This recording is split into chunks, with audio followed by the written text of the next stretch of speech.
Pues os damos la bienvenida a un nuevo culto de oración y estudio bíblico que estamos celebrando aquí en la Iglesia Evangélica Bautista de Reus. Como digo ya habitualmente, los que estáis siguiendo estos estudios, pues sabéis que es la grabación del estudio que hacemos por Zoom del día anterior y luego comparto con vosotros los temas de oración que también oramos en esa reunión. Pues vamos a pasar ya directamente al estudio, pero primero voy a poner esta reunión en las manos de Dios para que nos hable y nos bendiga por lo que nos tiene que decir. Padre, te damos gracias por poder escuchar nuevamente tu palabra. Gracias, Padre, por el bien que nos hace. Gracias que tú lo has dejado por escrito. Gracias porque quieres hablar con nosotros, quieres escucharnos. Gracias porque después también podemos orar y presentarte aquellas cosas que nos están preocupando. Y gracias, Padre, porque no nos merecemos esto. Tú eres tan grande, tan superior a nosotros. Nosotros somos sencillamente creación tuya y encima creación rebelde. Pero porque tú nos amas, quieres tener una relación con nosotros, quieres hablarnos y que nosotros te hablemos. Quieres hablarnos por tu palabra, quieres que te hablemos por la oración.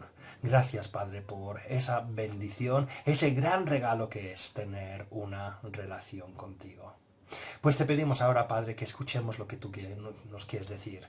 Que no sea sencillamente que lo escuchemos de una forma intelectual, o pensemos que esto va para otras personas, sino que recordemos, Padre, que tú nos estás hablando a cada uno individualmente.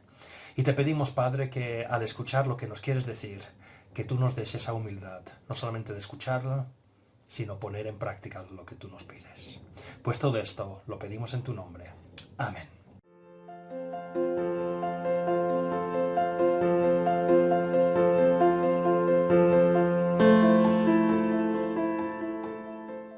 Continuamos con nuestros estudios de Primera de Corintios, capítulo 10. Estamos en los primeros 13 versículos, que es la primera sección de Primera de Corintios, de este capítulo 10 de Primera de Corintios. Voy a leer los 13 versículos, aunque recordaréis que ya estamos llegando al final de esta sección y Dios mediante, pues espero que hoy acabemos esta sección, esta primera sección del capítulo 10. Pero voy a leerlo todos los 13 versículos para que recordemos lo que habíamos visto en el pasado y nos situemos para lo que vamos a estudiar hoy. Primera de Corintios 10, capítulo 1, vemos lo siguiente, dice: no quiero que desconozcáis, hermanos, que nuestros antepasados estuvieron todos bajo la nube y que todos atravesaron el mar. Todos ellos fueron bautizados en la nube y en el mar para unirse a Moisés. Todos también comieron el mismo alimento espiritual y tomaron la misma bebida espiritual, pues bebían de la roca espiritual que los acompañaba, y la roca era Cristo. Sin embargo, la mayoría de ellos no agradaron a Dios y sus cuerpos quedaron tendidos en el desierto. Todo eso sucedió para servirnos de ejemplo, a fin de que no nos apasionemos por lo malo, como lo hicieron algunos de ellos. No seáis idólatras, como lo fueron algunos de ellos. Según está escrito, se sentó el pueblo a comer y a beber y se entregó al desenfreno. No cometamos inmoralidad sexual, como algunos lo hicieron, por lo que en un solo día perecieron 23.000. Tampoco pongamos a prueba al Señor, como lo hicieron algunos y murieron víctimas de las serpientes. Ni murmuréis contra Dios, como lo hicieron algunos y sucumbieron a manos del ángel destructor. Todo eso les sucedió para servir de ejemplo y quedó escrito para advertencia nuestra, pues a nosotros nos ha llegado el fin de los tiempos. Por lo tanto, si alguien piensa que está firme, tenga cuidado de no caer. Vosotros no habéis sufrido ninguna tentación que no sea común al género humano, pero Dios es fiel y no permitirá que vosotros seáis tentados más allá de lo que podáis aguantar. Más bien, cuando llegue la tentación, Él os dará también una salida a fin de que podáis resistir. Así que si recordemos, estamos repasando lo que es la historia de Israel en el desierto y las enseñanzas que eso nos puede mostrar a nosotros. Los primeros 5 versículos, Pablo recuerda a sus lectores que todos los que salieron de Egipto, todos los israelitas que salieron de Egipto recibieron las mismas bendiciones. fueron salvados de una forma milagrosa en el Mar Rojo, recibieron el maná, el agua, la nube, la presencia de Cristo con ellos, pero vimos que en el versículo 5, a pesar de todo eso, la mayoría de ellos no llegaron a la tierra prometida. Vemos que de todos los israelitas que salieron de Egipto, solo 2 entraron en la tierra prometida. Y luego las últimas semanas pues vimos que esto es un ejemplo para nosotros. Todo eso, versículo 6, sucedió para servirnos de ejemplo, para que no caigamos en los mismos pecados, los mismos errores que cayeron los israelitas. Codiciaron lo malo, fueron idólatras, cometieron inmoralidad sexual, pusieron a prueba al Señor y murmuraron contra Dios. Y hoy, pues básicamente vamos a entrar en los versículos del 11 al 13, que básicamente Pablo va a poner unos ejemplos, o va a poner o decirnos lo que en la práctica esto significa para nosotros. Va, digamos, a aplicar las enseñanzas de los versículos anteriores, de los versículos del 1 al 10, a nuestras vidas como creyentes hoy en día, y eso es lo que vamos a ver hoy. Así que vamos con el versículo 11. Dice: todo eso les sucedió para servir de ejemplo, y quedó escrito para advertencia nuestra, pues a nosotros nos ha llegado el fin de los tiempos. Entonces, Pablo deja claro que todas estas cosas que hemos estado estudiando ocurrieron como un ejemplo y son una advertencia, porque nos muestra que todos los cristianos podemos caer en estos pecados. Todos podemos codiciar o desear lo malo. Todos podemos caer en la idolatría. Todos podemos caer en la inmoralidad sexual, ser rebeldes o ser murmuradores. Por eso, y ya lo hemos dicho varias veces, porque Pablo ya ha sacado esta idea en más de una ocasión en estos primeros 13 versículos, la lectura de la Biblia no es un extra opcional en nuestras vidas, sino algo esencial. Dios ha dejado su palabra escrita para hablarnos, para enseñarnos y para mostrarnos ejemplos, como vimos, tanto positivos como negativos. Podemos decir que Dios, mediante la Biblia, nos está tratando como hijos. Si vamos a Efesios capítulo 6 y el versículo 4, leemos lo siguiente, el apóstol Pablo, hablando de cómo los padres debemos tratar a nuestros hijos, dice: y vosotros, padres, no hagáis enojar a vuestros hijos, sino criadlos según la disciplina e instrucción del Señor. Y la palabra instrucción es lo mismo que tenemos nosotros en nuestro texto, advertencia. Dios ha dejado la palabra por escrito para comunicarse con nosotros, para, como un padre, decirle a su hijo, dice: Michael, mira, esto es lo que pasó con otras personas, no caigas tú en el mismo error, cuidado con ese camino, cuidado con los pecados. Nos está dando instrucciones, nos está amonestando, nos está advirtiendo de las consecuencias que hay de seguir ciertos caminos. Pero como digo, esto ya lo habíamos visto, ya lo había dicho antes. Pero lo que me interesa también de este versículo dice, pues a nosotros nos ha llegado el fin de los tiempos. Y la pregunta es, ¿qué quiere decir? ¿Por qué el apóstol Pablo usa esta expresión? ¿Por qué está diciendo a los corintios que ya han llegado el fin de los tiempos? Obviamente Pablo no puede estar diciendo que el mundo iba a acabar en los siguientes días, o meses, semanas o años. Si fuera así, se podría decir que se equivocó, ya que más o menos esta carta se escribió casi ya hace 2000 años y aún estamos aquí. Hemos de entender esta expresión, el fin de los tiempos, de la misma forma que entendemos otras expresiones similares que hay en el Nuevo Testamento, que habla de los últimos tiempos, el fin de los tiempos, los últimos días. Podría poner muchos ejemplos, pero solo voy a poner 2. Hebreos 9:26 dice: si así fuera, Cristo habría tenido que sufrir muchas veces desde la creación del mundo.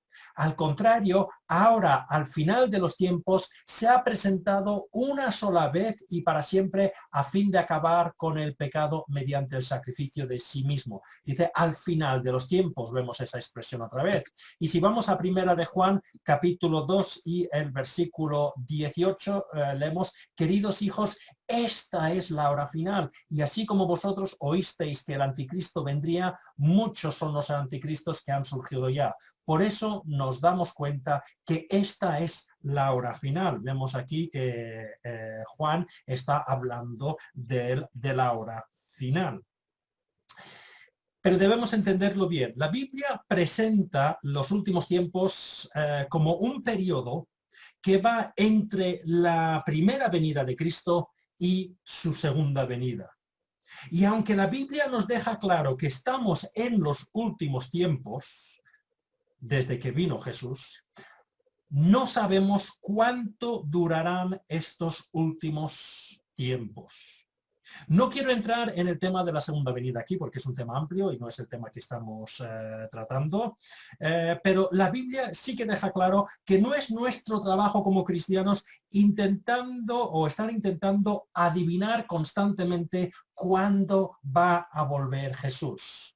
En Marcos capítulo 13 y el versículo 32 leemos, pero en cuanto al día y la hora, nadie lo sabe, ni siquiera los ángeles en el cielo, ni el Hijo, sino solo el Padre. ¿Vale? Entonces, no sabemos cuánto tiempo durarán estos últimos tiempos. Pero sí que quiero resaltar dos peligros que a veces vemos entre los cristianos acerca del tema de la segunda venida.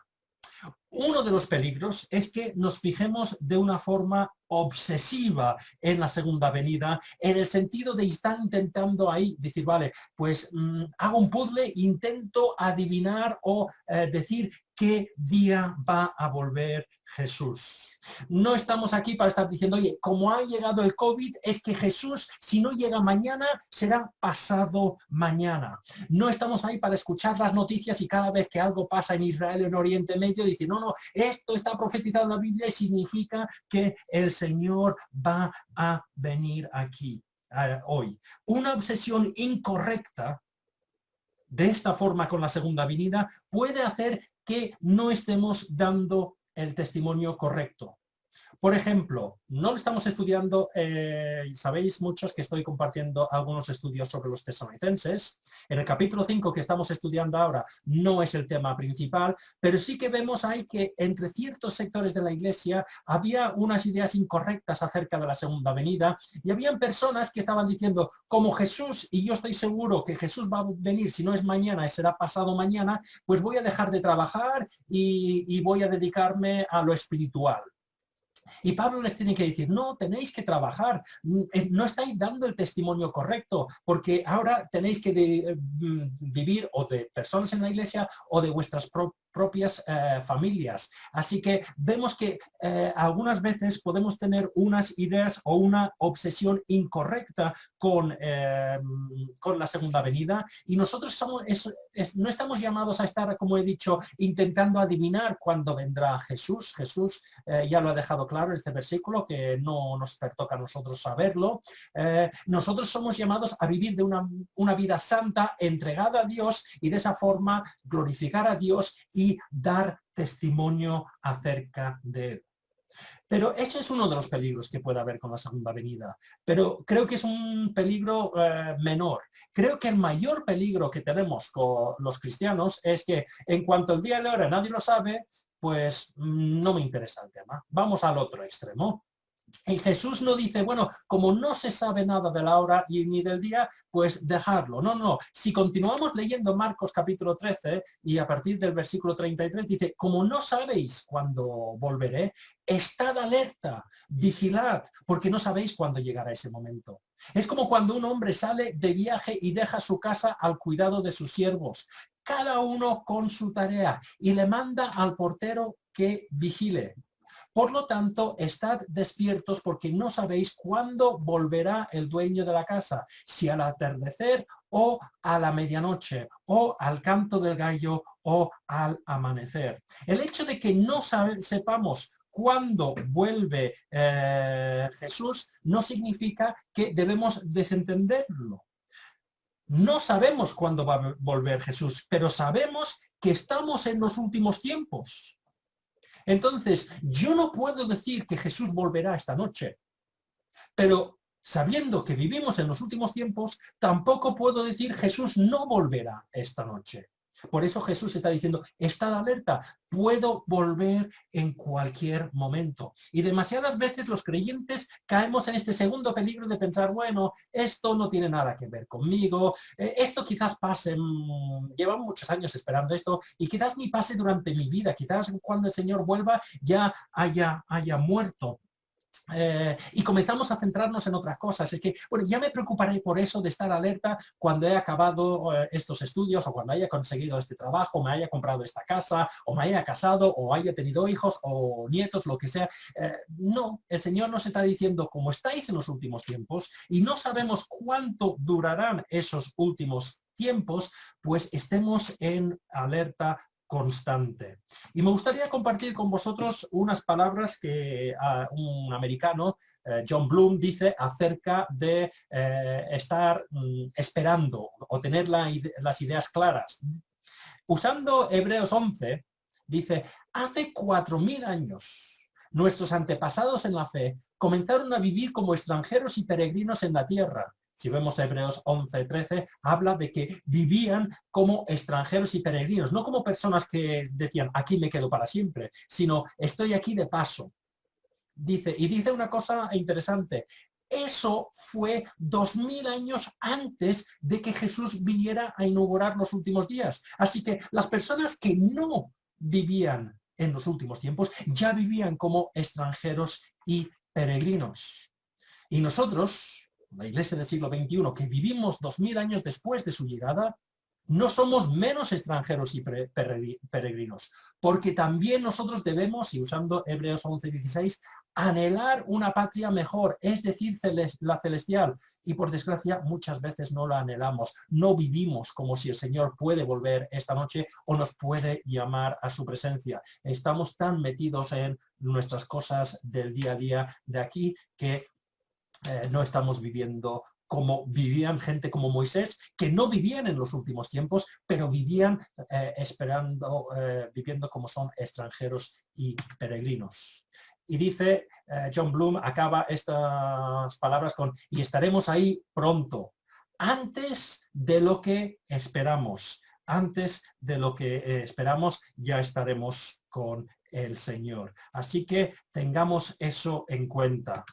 Segunda de Pedro, capítulo 3 y el versículo 11 leemos, ya que todo será destruido de esta manera, ¿no deberíais vivir como Dios manda, siguiendo una conducta intachable y esperando ansiosamente la venida del día de Dios? Ese día los cielos serán destruidos por el fuego y los elementos se derretirán como el calor, con el calor de las llamas. Debemos estar esperando, viviendo en vigilancia para eso eterno y no estar centrado solamente en el ahora, porque estamos en los últimos tiempos. Como digo, no sé si durará una hora más, un día más, un mes más, o lo que sea, o un año, un siglo o un milenio más, no lo sabemos, pero sí que sabemos que estamos en los últimos tiempos y el Señor puede volver en cualquier momento. Continuamos, volvamos a nuestro texto. Hemos hecho esa pequeña excursión por recordando que estamos viviendo en los últimos tiempos y ahora llegamos al versículo 12. Por lo tanto, si alguien piensa que está firme, tenga cuidado de no caer. Y en un sentido, o para mí, llegamos a lo que es el centro de toda esta sección.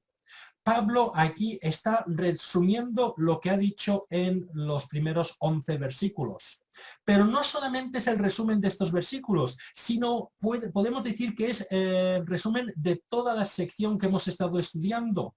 Porque Pablo nos está recordando, como ha estado recordando desde el capítulo 8, hemos de evitar la autosuficiencia, el orgullo y la arrogancia.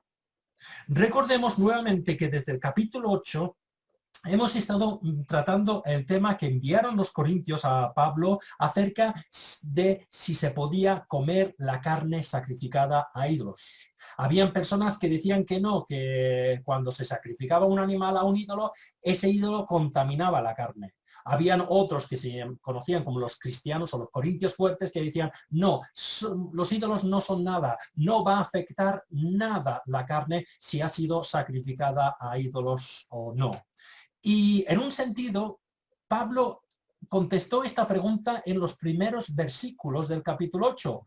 Volvamos a 1 Corintios 8, los versículos del 4 al 6. El Señor por Pablo dice, de modo que en cuanto a comer lo sacrificado a los ídolos, sabemos que un ídolo no es absolutamente nada y que hay un solo Dios. Pues aunque haya los así llamados dioses, ya sea en el cielo o en la tierra, y por cierto hay muchos dioses y muchos señores, para nosotros no hay más que un solo Dios, el Padre de quien todo procede y para el cual vivimos. Y no hay más que un solo Señor, es decir, Jesucristo, por quien existe todo y por medio del cual vivimos. Entonces Pablo ya había dejado claro al principio que es verdad, los ídolos no son nada, no tienen ningún poder y no contaminan, no afecta la carne. Y entonces decimos, pues ¿por qué 2 capítulos más tarde aún estamos hablando del tema? Porque después del versículo 6 del capítulo 8, Pablo ya no habla a los que tenían dudas acerca si los ídolos tenían poder para contaminar a la carne. No, no. Realmente a partir de ahí ha estado hablando a los fuertes, a los que tenían claro que la carne no les pasaba nada, porque llevaban esa libertad a un extremo, es decir, como soy tan espabilado, como soy tan espiritual y yo sé que la carne sacrificada a los ídolos no le pasa nada, pues lo llevaba a un extremo, es decir, y además puedo ir al templo de los ídolos si quiero, porque los ídolos no son nada. Y ya hemos visto, y lo vamos a ver más en este capítulo en las próximas semanas, pero ya lo vimos en 1 Corintios 8:10, cuando Pablo dice a estos fuertes, porque si alguien de conciencia débil te ve a ti que tienes este conocimiento comer en el templo de un ídolo, ¿no se sentirá animado a comer lo que ha sido sacrificado a los ídolos? Por eso, Pablo está repasando la historia de Israel en el desierto en este capítulo, porque los israelitas se sentían muy espabilados, muy especiales, porque habían sido escogidos por Dios. Dios había hecho un pacto perpetuo con su padre Abraham. Génesis 17:7. Estableceré mi pacto contigo y con tu descendencia, como pacto perpetuo por todas las generaciones. Yo seré tu Dios y el Dios de tus descendientes. Así que los israelitas pensaban, nosotros somos muy especiales. Y como hemos visto en los primeros versículos del capítulo 10, habían recibido el cuidado milagroso de Dios, su presencia con ellos durante todo el viaje en el desierto. Pero como hemos visto, podemos decir, no tenían fe en Dios. Sabían que Dios, o confiaban que Dios existía y estaban dispuestos a aceptar las bendiciones de Dios, pero no realmente ponían su fe en Dios. No tenían una fe, como hemos visto, que se veía por la obediencia, y eso les llevó al desastre. 1 Corintios 10:5 ya lo hemos leído. Sin embargo, la mayoría de ellos no agradaron a Dios y sus cuerpos quedaron tendidos en el desierto. Y Romanos 11:20, Pablo también, hablando de los israelitas, dice, de acuerdo, pero ellos, hablando de los del pueblo de Dios, fueron descajados por su falta de fe. Entonces, lo que estamos viendo aquí es que algunos de los corintios, y por eso lo estamos viendo aquí, su fe no estaba basada en Cristo. Igual que los israelitas, que más bien decían, bueno, como pertenezco al pueblo de Dios, puedo hacer lo que me da la gana, habían personas en la iglesia que, como pertenecían a la iglesia, como se habían bautizado, como tomaban la Santa Cena, pensaban, puedo hacer lo que me da la gana. Básicamente estaban viviendo su vida espiritual con su propia sabiduría. Primero de Corintios 3, 18, ya lo vimos en su día, que constantemente los corintios usaban las formas humanas para medir las cosas. Que nadie se engañe. Si alguno de vosotros se cree sabio, según las normas de esta época, hágase ignorante para llegar así a ser sabio. Su sabiduría humana decía que al ser miembros de la Iglesia, haberse bautizado y tomar la Santa Cena, eso les hacía fuertes. Podían vivir como les daba la gana, porque ellos, según su propia sabiduría, lo tenían todo. En un sentido, podemos decir que quizás pensaban que podían seguir viviendo como habían vivido antes. Ellos, antes de convertirse, habían ido al templo del ídolo, habían hecho el sacrificio que tocaba y luego el resto de la semana pues se sentían bien, se sentían seguros. Pues quizás estaban entrando algunos dentro de la iglesia pensando que el cristianismo era lo mismo. Voy el domingo, tomo la Santa Cena, me he bautizado, hago el culto y ya el resto de la semana puedo hacer lo que a mí me da la gana. Pero Pablo está diciendo, ten cuidado, porque si pensáis eso, si pensáis que sois tan espabilados que no me necesitáis, tened cuidado de no caer. Y me gusta la palabra caer aquí, porque es derrumbarse. Es que realmente para muchos, o no digo para muchos, para algunos en Corinto, su fe era una fachada, su cristianismo era una fachada. Y no estaba basada en una relación y una fe en el Señor, más bien en unas formas quizás, o en ir a la iglesia y ya está. Pues cuidado, porque estaba a punto de derrumbarse. Esa fachada que podía parecer muy bonita no era nada y se iba a derrumbar. Nunca caigamos en el error de pensar, yo he estado en la iglesia siempre y mi iglesia la bendice mucho el Señor y somos muchos y yo voy el domingo y tomo la Santa Cena y yo me bauticé hace muchos años. Si estamos poniendo nuestra fe en esas formas, pues cuidado, porque como hemos visto, esa fe que no es una fe real, que no produce una obediencia al Señor, pues lleva al desastre. Y acabamos ya con el último versículo de esta sección. Primera de Corintios 10, 13. Vosotros no habéis sufrido ninguna tentación que no sea común al género humano. Pero Dios es fiel y no permitirá que vosotros seáis tentados más allá de lo que podáis aguantar. Más bien, cuando llegue la tentación, Él os dará también una salida a fin de que podáis resistir. Pablo no quiere acabar con una nota negativa. Quiere dejar claro que si ponemos nuestra fe en el Señor, van a venir pruebas, van a venir tentaciones, pero si ponemos nuestra fe en el Señor, en vez de nosotros mismos, en nuestra sabiduría, en nuestras formas, podremos y venceremos esas pruebas y esas tentaciones. Y esto es un versículo precioso que creo que todos en algún momento u otro nos ha animado. Y solo quiero resaltar algunas ideas que vemos en este versículo. En primer lugar dice, vosotros no habéis sufrido ninguna tentación. La palabra tentación en el original, en griego, tiene dos significados. Puede significar prueba, como entendemos que el Señor nos prueba, o también puede significar tentación, como entendemos nosotros la palabra tentación hoy en día, que Satanás nos pone delante algo, como hizo a Eva en el huerto, y dice, oye, hazlo porque irá mejor, y caemos en esa tentación. La palabra en el original puede significar prueba o puede significar tentación. La pregunta aquí es, ¿qué significa? Al fin y al cabo no es tan importante, ¿vale? Porque Pablo puede tener las dos ideas en mente. No quiero entrar en muchos detalles, pero podemos decir que la prueba el Señor lo utiliza para fortalecernos, para ayudarnos en ese camino, para pasar la eternidad con Él, mientras que la tentación Satanás lo está utilizando para nuestro mal, para nuestra destrucción. El ejemplo que podemos ver por excelencia es Job. Satanás quería hacer daño a Job. quería decir, oye, Dios, quítale todo lo que tiene y ya verás que te abandonará porque dirá, oye, no me has dado nada, Job solo te sigue porque tú le bendices, pero le quitas eso y ya verás que te abandonará. El objetivo de Satanás era destrozar, destruir la fe de Job.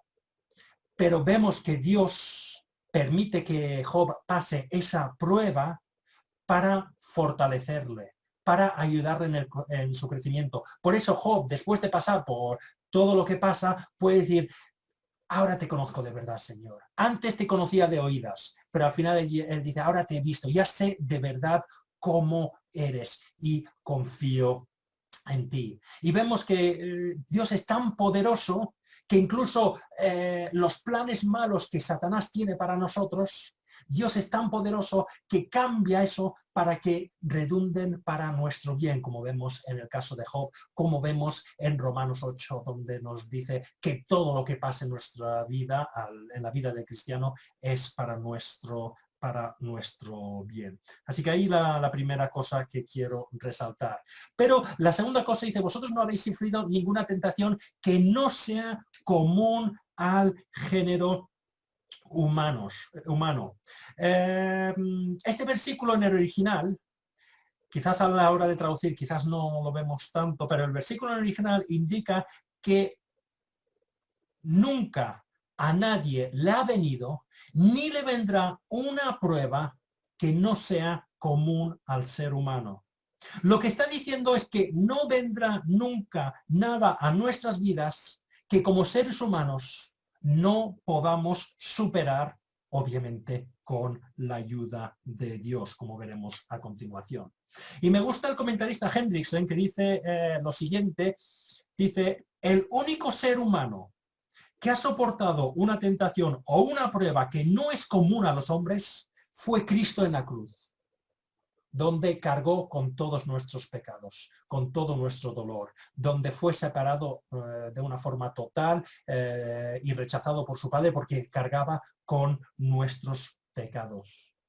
Y esto a mí me ayuda mucho, porque cuando estoy sufriendo, cuando estoy pasando problemas, cuando estoy llorando, sé que no estoy pidiendo ayuda a un Dios que está lejos, que me dice, Mike, Dios aquí en el cielo todo es perfecto.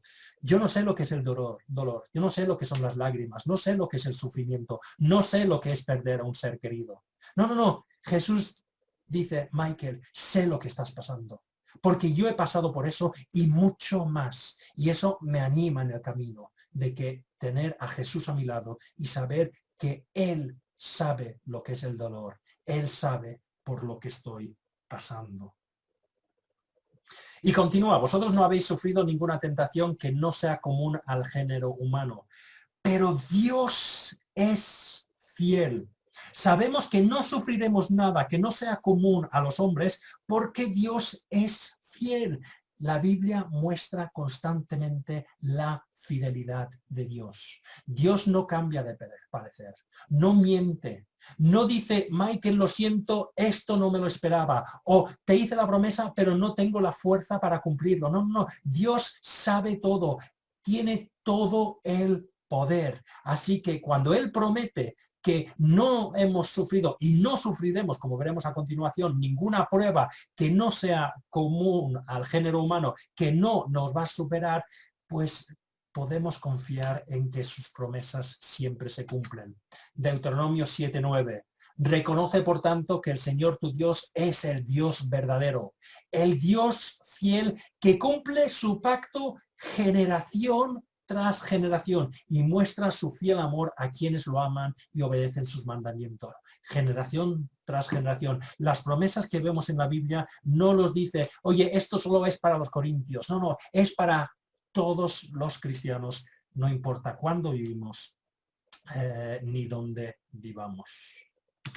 Pero continúa, Dios es fiel y ahora desarrolla un poquito más lo que ha dicho antes. Y no permitirá que vosotros seáis tentados más allá de lo que podáis aguantar. Más bien, cuando llegue la tentación, Él os dará también una salida a fin de que podáis resistir. Y me encanta esta parte del versículo, porque hay veces que veo cómo han sufrido personas cristianas, y yo algunas veces pienso, yo nunca podría pasar por eso. Pero tengo la seguridad de que pase por lo que pase, Dios sabe lo que yo puedo soportar. Nunca va a permitir que pase por algo que me va a destruir.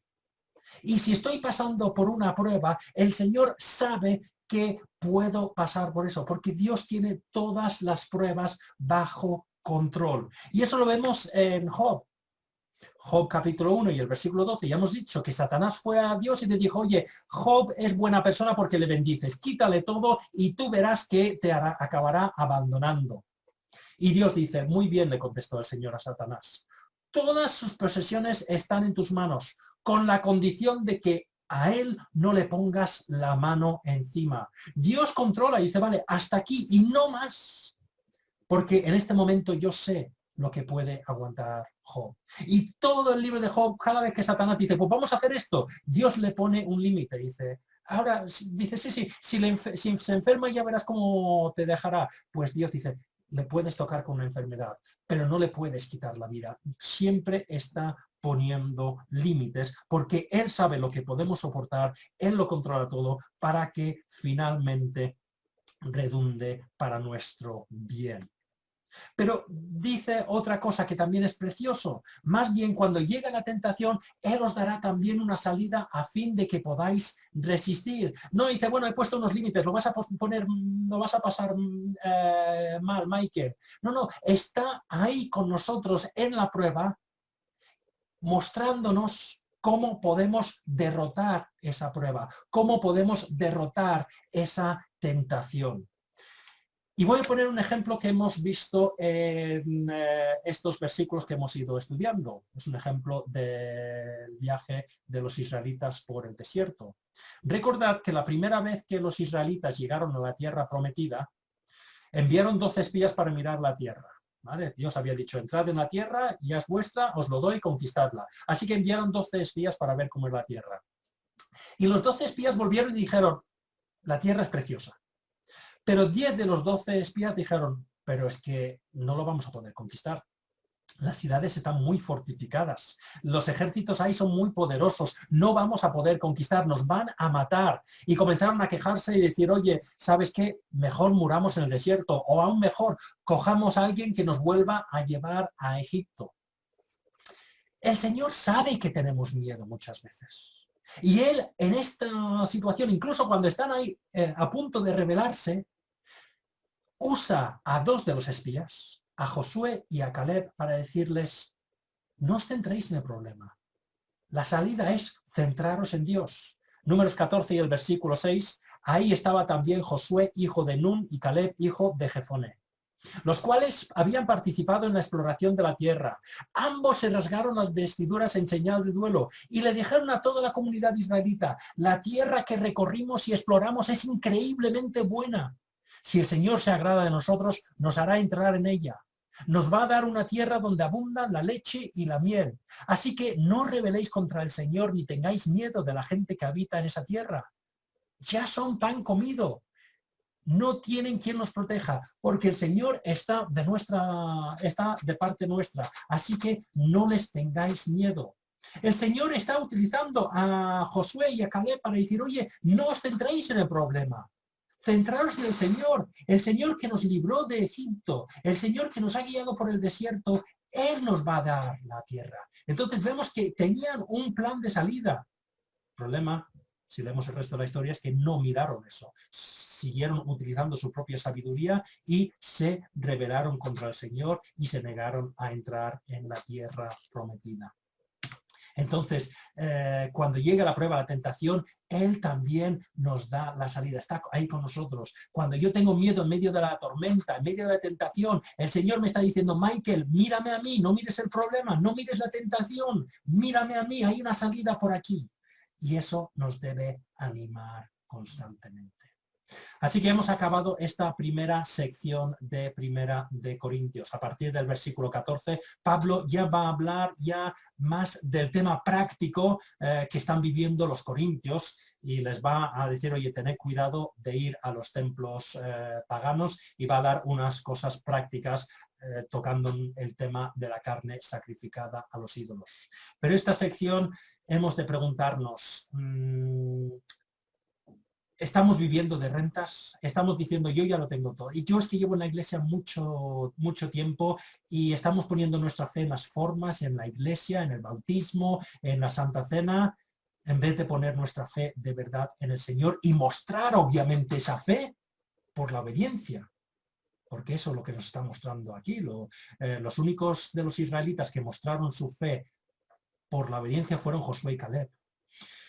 Vamos a pensarnos muy superiores, pensar que ya lo tenemos todo tan claro, y si voy a la iglesia una vez cada semana y oro esto y leo esto, ya está todo. O vamos a confiar en el Señor y decir, Señor, te necesito todos los días, porque si no, cuando vengan las tentaciones, cuando vengan las pruebas, voy a ser derrotado. Pero si cada mañana me levanto y digo, Señor, si tú estás a mi lado, yo sé que tú eres fiel, que tú nunca permites que seamos probados ni tentados más allá de lo que podamos aguantar, sino que nos acompañas durante esa prueba y nos dices, Michael, por aquí puedes salir, confía en mí.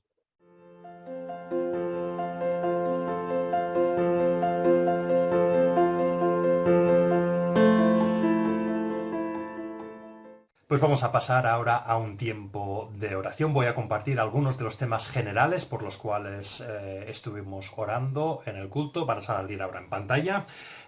Primero, dar gracias al Señor, porque como hemos visto esta tarde, pues Él está con nosotros en las pruebas para poder superar esas pruebas, derrotar esas tentaciones. También estamos pidiendo por nuestro testimonio como iglesia en estos momentos, que el Señor nos vaya utilizando allá donde estemos para traer su palabra, su paz, palabras de consuelo.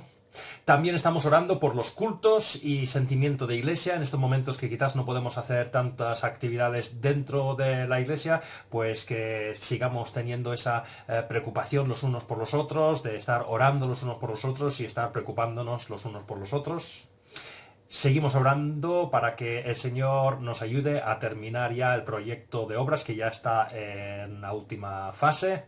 Obviamente estamos orando por la situación sanitaria, que el Señor dé sabiduría a los expertos y a los gobernantes, que nos dé sensatez a cada uno de nosotros también para llevar una vida que ayude a que no se expanda este virus. Y también últimamente hemos también en la iglesia estado orando por la situación en Centroamérica. En el mes de noviembre pues pasaron 2 huracanes, básicamente por Centroamérica, por el mismo sitio, y nos han pedido desde las iglesias ahí que oremos por ellos para que el Señor les ayude y que ellos también puedan ser de testimonio estas dificultades que están pasando.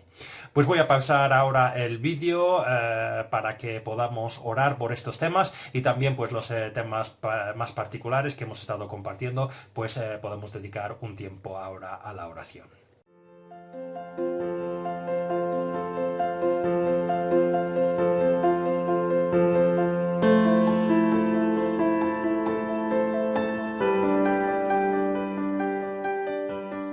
Pues vamos a acabar con una última oración para despedir el culto, pero recordando que Dios mediante el domingo a las 11:30 pues tendremos el culto presencial, y Dios mediante también pues el viernes que viene nuevamente por Zoom pues tendremos el culto de oración. Como digo, voy a despedir el culto con una última oración. Padre, te damos gracias por lo que hemos aprendido en el estudio de tu palabra. Perdónanos, Padre, cuando ponemos nuestra confianza en nosotros mismos, en lo que nosotros pensamos que es lo importante, cuando ponemos nuestra confianza en las formas, en que vamos a la iglesia y que luego puedo hacer lo que yo quiera. Y vemos que los israelitas, la historia de Israel en el desierto, pues muestra que eso finalmente lleva al desastre. Ayúdanos a poner nuestra fe en ti. y que esa fe se muestre por una obediencia.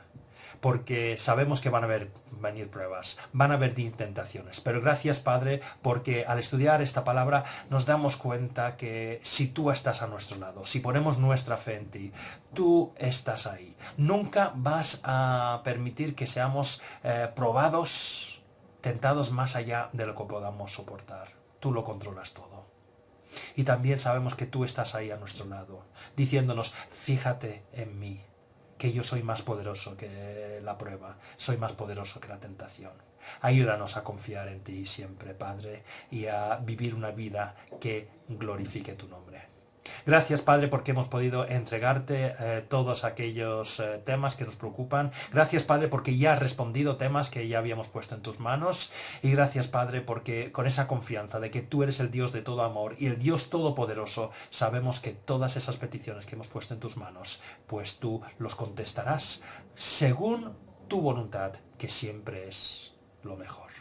Pues bendice ahora el resto del fin de semana, Padre. Sigue bendiciendo el culto del domingo y que tu nombre sea glorificado en todo lo que hacemos. Todo esto lo pedimos en tu nombre. Amén.